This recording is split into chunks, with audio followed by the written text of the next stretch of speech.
did you actually fulfill itong mga rewards na sinabi niyo po? Kahit na doon sa, pwede niyo sabihin na pasok sa inyong sinabi na napatay mo kasi self-defense. Did you actually give rewards like this, Mr. President?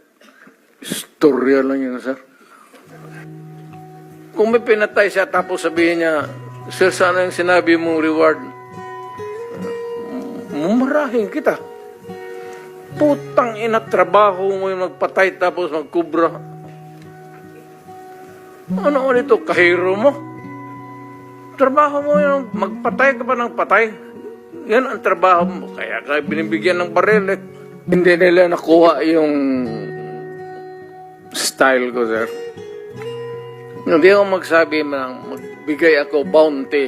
Ikaw yung kriminal. Criminal A.